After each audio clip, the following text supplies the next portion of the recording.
আলাইকুম বন্ধুরা, আজকে আমি হাতে মাখা গরুর গোশত রান্না করবো, সেটা তোমাদের সাথে শেয়ার করলাম। এখন গরুর গোশত ধুয়ে রেখেছি।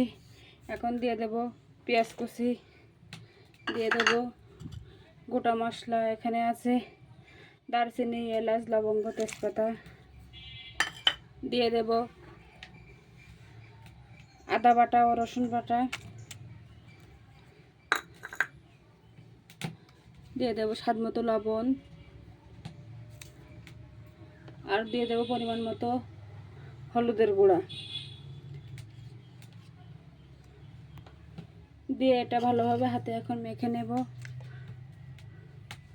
আর দিয়ে দেব সরিষার তেল পরিমাণ মতো,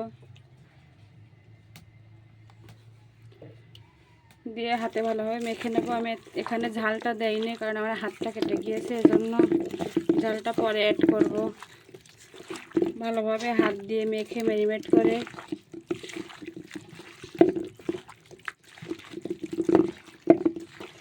এখন দিয়ে দেবো এখানে বাটা শুকনো ঝালের, আর দেব ধনিয়া গুঁড়া, গরম মশলার গুঁড়া। দিয়ে এটা খুন্তি দিয়ে মাখিয়ে নেব।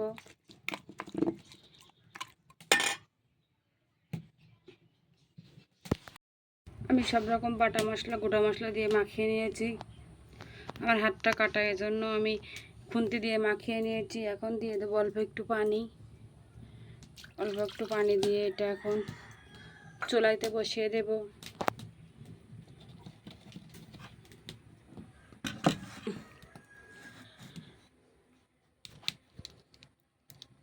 গোশ থেকে অনেক পানি বেরিয়েছে। এখন আগে থেকে কেটে ধুয়ে রাখা আলুগুলো দিয়ে দেব, আর আছে কিছু চর্বির সাথে।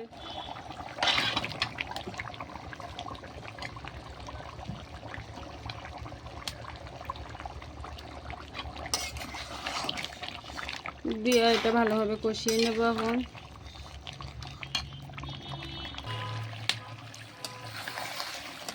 দেখুন আমার গোশত কষানো হয়ে গিয়েছে। এখন গোশের ভিতরে হালকা একটু ঝোল দিয়ে দেব, কারণ এটা দিয়ে আমরা রুটি খাবো। আগেই বলেছি, আমার বলতে মিস হয়ে গিয়েছে যে আজকে হাতে মাখা গরুর গোশত দিয়ে রুটি খাবো।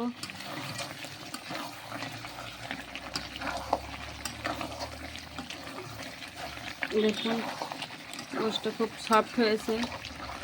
এখন ঝোলটা দিয়ে দেব।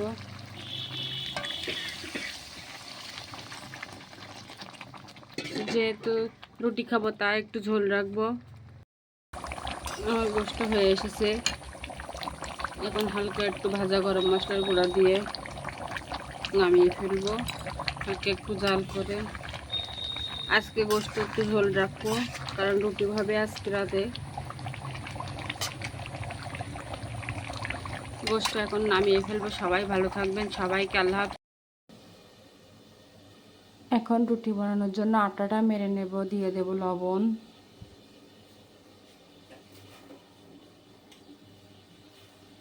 সয়াবিন তেল, তাহলে আটাটা হাতে মাখবে না।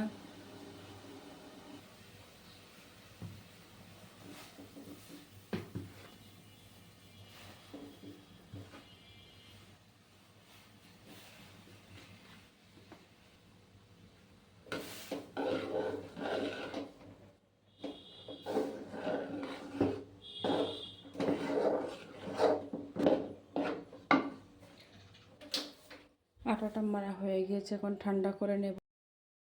অফ ক্যামেরায় আমি রুটিগুলো বানিয়ে নিয়েছি। এখন রুটিগুলো ছেঁকে নেব।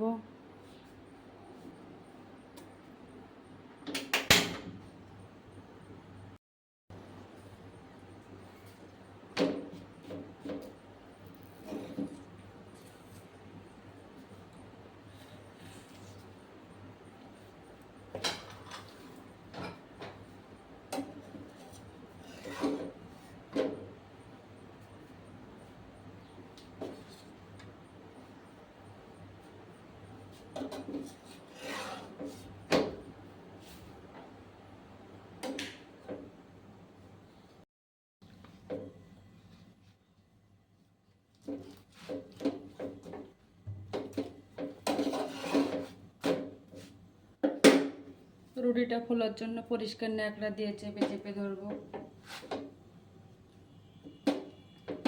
এগুলো আমাদের গ্রামের মানুষেরা বলে রুটিগুলো এমন চেপে চেপে ধরলে রুটিগুলো ফোলে।